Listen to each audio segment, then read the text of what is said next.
يؤمن بهذا القرآن ولا بالذي بين يديه ولو ترى إذ الظالمون صدق الله العلي العظيم. اللهم صل على محمد وآل محمد.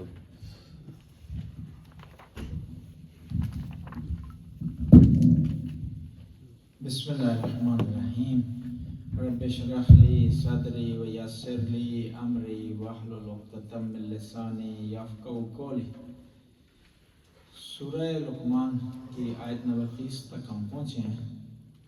تو سورہ لقمان حضرت لقمان کے نام پر ہے، اور حضرت لقمان ایک اللہ کے نیک بندے، صالح بندے اور اللہ کے ولی تھے، اور وہ عظیم مقام انہوں نے پایا جو لوگ کم پاتے ہیں.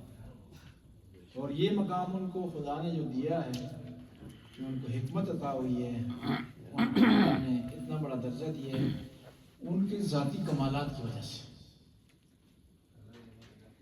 انسانوں میں جس آدمی نے کوئی مقام پایا ہے، کوئی عصمت پر فائز ہوا ہے، کوئی نبوت پر فائز ہوا ہے، کوئی اولی العزم بنا ہے، یہ سارے ذاتی سٹرگل کی وجہ سے.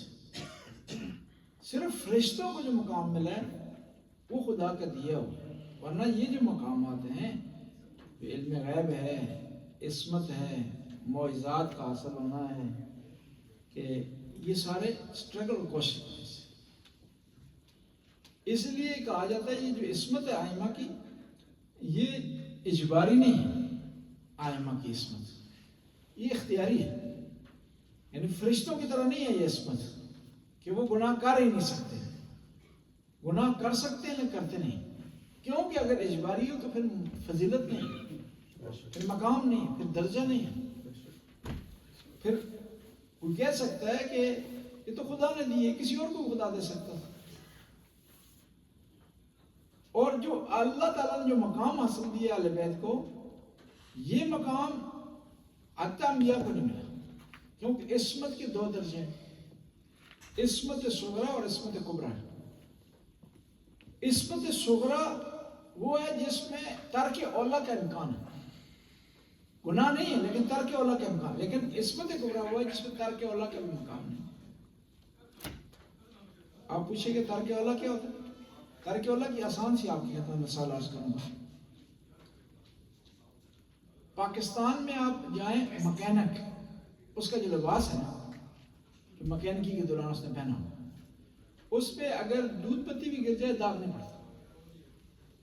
لیکن اس کے مقابلے میں ایک آدمی جس نے سفید لباس پہنا ہوا ہے، کیٹی کا مایا اس نے لگایا ہوا، کاٹن کا لباس پہنا ہوا، گرمی میں پہنتے ہیں پنجاب میں، اس پہ اگر پانی بھی گر جائے تو داغ نہیں دکھائی دیتا. یعنی انبیاء اتنا بڑا مقام ہے کہ ان کے یہاں اگر چھوٹی سی ایسی غلطی گناہ نہیں ہے وہ بھی سرزد ہو تو کیا ہے، وہ ترک اولا کہلاتا ہے. اس لیے قرآن نے کہا عصا آدم ربہ وغوا، کہ آدم علیہ السلام نے کیا کیا، ترک اولا کیا. عصا عربی میں لفظ گناہ کے معنی میں استعمال ہوتا ہے، لیکن معانی قرائن سے تبدیل ہو جاتے ہیں. اور ہمیشہ یہ ایک اور چیز ہے، آپ یاد رکھیں کہ دو چیزیں ہمارے پاس، کچھ ہمارے پاس دلائل جو ہے نقلی ہے، نقلی یعنی نقل ہوئی ہے قرآن و حدیث. نقلی سے مراد دوسرا نہیں ہے. دوسری دلائل کیا ہے؟ عقلی ہے. اگر عقلی دلائل اور آپس میں قرآن و حدیث کے دلائل آپس میں ٹکرا رہے ہو تو ترجیح دی جاتی ہے عقلی دلائل کو، اور جو نقلی دلائل ہوتے ہیں قرآن و حدیث کو، کی توجیہ کی جاتی ہے. آسان سی مثال آپ کے خدمت میں عرض کروں گا. قرآن میں ہے وجوہ یومئذ ناظرہ الی ربہا ناظرہ، کہ قیامت کے دن چہرے اپنے پروردگار کو دیکھ رہے ہوں. یہاں پر قرآن کہہ رہا ہے کہ اللہ کو دیکھا جا سکتا ہے، لیکن عقل کہتا ہے کہ اللہ کو دیکھا نہیں جا سکتا. کیوں؟ دیکھی اس چیز کو آپ دیکھ سکتے ہیں جو ایک جگہ پر محدود ہو، اور اللہ محدود نہیں ہے، ایک جگہ پر نہیں، جسم نہیں ہے اس کا. لہذا اللہ کو ہم نہیں دیکھ سکتے. بس اس کا مطلب یہ قرآن میں اگر آیا ہے کہ اللہ کو کوئی دیکھ سکتے ہے تو اس کا مطلب یہ ہے کہ اس کی توجیہ ہوگی, اس کا تعویل ہوگی. وہاں یہ مراد ہے کہ لوگ اللہ پر امید لگائے ہوں گے, نگاہیں اللہ پر ہوں گی, اس کا مطلب ہے اللہ کی رحمت کی طرف ہوں گی, نہ کہ اس کے وجود کی طرف. اور پھر قرآن کی دوسری آیات میں لیس کمثلہ شیء, کہ خدا کی کوئی مثل نہیں ہے. لا تدرکہ الابصار, اس کو آنکھیں نہیں دیکھ سکتی. بس یہ مجموعی طور پر یہ نکلتا ہے کہ ہم یہ ثابت کریں گے کہ اللہ کو نہیں دیکھ سکتے. بس عقلی اور نقلی دلائل آپس میں بعض اوقات ٹکرا رہے ہوتے ہیں. میں عرض کر رہا تھا کہ عصمت سے والے سے بات کر رہا تھا کہ یہاں پر قرآن نے کہا عصا, کہ آدم نے عصیان کیا, ظاہری معنی عصیان نکلتا ہے, لیکن نہیں, یہ عقل سے ٹکراتا ہے, یہ دوسرے دلائل سے ٹکراتا ہے کہ نبی عصیان نہیں کر سکتا. نبی اگر عصیان کرے تو اعتماد ختم ہو جاتا ہے. پھر عصیان اس کی وحی میں بھی ہو سکتا ہے, پھر قرآن کی آیات میں بھی ہو سکتا ہے, پھر جبرائیل کے آنے میں بھی ہو سکتا ہے, پھر پورا دین مشکوک ہو جائے گا. لہذا خدا نہیں چاہتا اپنے دین کو مشکوک کرے, اپنے پیغام کو مشکوک کرے, لہذا وہ انبیاء کو معصوم بنا کر کے بھیجتا ہے.